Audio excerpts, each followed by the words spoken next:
close to the bone. And I don't bring my guests on the show for no fucking reason.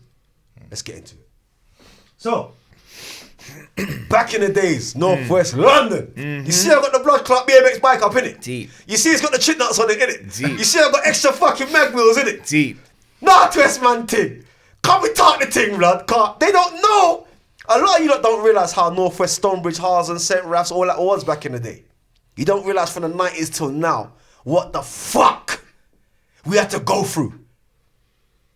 I got some stories in her. Powers, I got some stories in her, fam.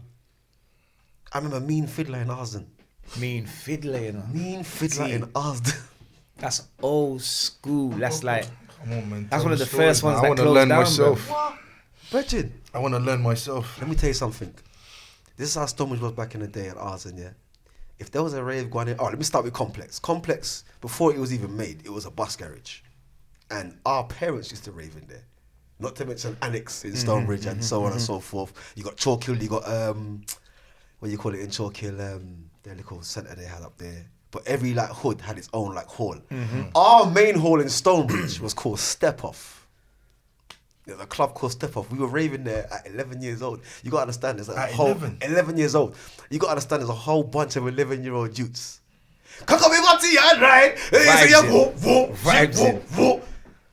I'm thinking back now, you know, what the bouncers must have been looking at us saying like, blood clot. They're seeing girl getting patted, everything. And you got to understand, this is at a time when there's no CCTV, there's no mobile phones. If you want to use a phone, you got to go to a fucking phone box. So to know about a rave, you really had to be connected. Give them some stories, fam. Well, brother, you know what? Since you mentioned the bike, let's start with the bike. Let's do that. Yeah, because he's got the bike there, innit? So it's like I a had to metaphor. get some props, It's fam. like a metaphor. So if we talk about, like, for me growing up in Northwest, it's a thing where it was you know what? It's the place where you have to make your own opportunity. Do you know what I mean? Like, it's just Very true. it's just like an inborn ambitious. I mean, Gappy Ranks has got a tune I'm trying to get Gappy where on he the show says, as well for them. he says, Shout out to Gappy. he says, bike without, he's talking about Northwest, he says, bike without wheels, my youth, you know, have nothing, yeah? And it's true, because growing up in Northwest, your mum will send you to the shop. On the way to the shop, you will find the frame of a bike. Facts. You know what I'm More saying, than bro? likely No, facts. like no wheels, no Nothing. what's the thing that you put? No pedals. No pedals. You're lucky if there's a chain You on take that home bitch. the frame, bro, Yeah, and come you on will now, go bro. on the high road to Sparks, and you will Yes, buy bro. some silver Yeah, and just thing and some sandpaper as Yeah. well. Sand it down, Yeah. That spray was a paint Northwest man it thing. silver. Yeah. You'll get a wheel from your brethren. Your brethren will just have a wheel. You get a next With back one wheel shit from the next back, man. One shit not on it. And you know what, Back and bro? saddle, man. Trust me. By Sunday, you got a bike there, bro. Yes, facts. It might have it might be a bike with it might be a BMX bike with a mountain bike frame, but What? you will make that and you probably sell it as well. You know the maddest thing? I was thinking about this as well Yeah. yesterday. I was thinking about this, yeah? We had our own, like, style. Yeah. You understand? No, real talking on show. Tell you what? I'm looking back to, like, the Grove man them. Like, Labrador Grove man them. There was the closest neighbourhoods to us. Labrador Grove, Mozart, Kilburn, Paddington, and then the other way you got Harrow. So those are the areas that surrounded Stonebridge and Harsden and that, yeah? We were the only ones wearing open collar shirts, you know? Because you see, it was a yardman thing. Yes. We were very heavily influenced 100%. by the yardman. We had the 100%. first wave of yardies. We did. And they influenced us. So if you didn't speak Jamaican, you couldn't really even come out in the summer. Yeah, but remember It's as well, embarrassing. where's your parents from? Grandparents? Same thing.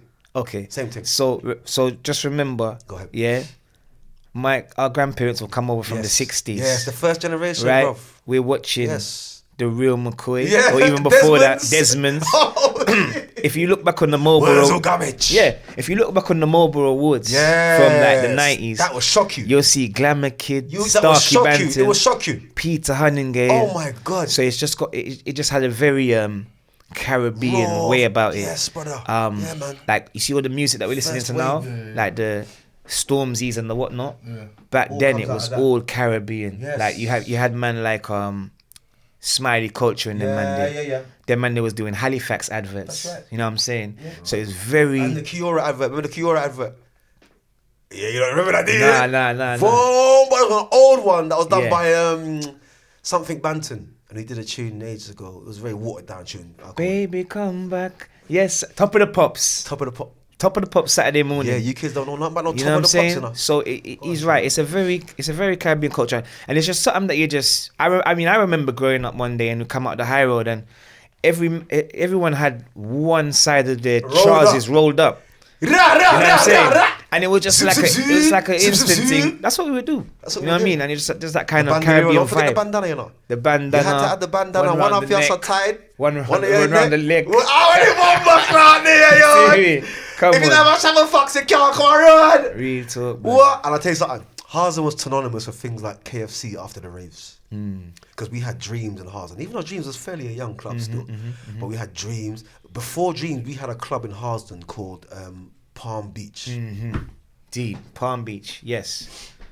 You know what I mean? And this is the place where, as he said earlier, no, we ain't got no phones, we ain't got no social media. Communication with us. But I don't know how, but somehow we just all linked up. At that one place. Yeah, another thing Every week. I can remember going to Zim Zimmer. Yeah? R.I.P. to my cousin DJ Village. Yes. Showtime. With a big up Vigo Wales. Yes, big up Vigo, yes. But I remember one day there was a party in what's that place again? There were so many. Oh man, the place that closed down in Hammersmith. Oh, what was it called again? The big club. Yeah. It was a big But club. anyway, I remember it from back in the day, the 2 floors. Or something. Whether man come from Church Road, whether man come Yes. from Stonebridge, I remember this specific day. Totally. In the morning, we all walked. I don't know how, but we all walked. So for to that 1 minute or 2 minutes it took to walk. Yeah, we went all the It was way brothers. to, I think we went to Kilburn to buy clothes. And then the same night, we all managed just to walk to this party and walk back. There might have been a fight on the way. Don't get me wrong. But Sean, that was the But beauty everybody of it. was just... That was the beauty of it. even the though house this party one- days. yeah. Where you just go from one house to the next house Yeah. and it's all 2 in the morning. Yeah. We're You know like what I'm saying? 15. Yeah. We're going from house to, it's getting lighter. Yeah. But we're still raving. Yeah.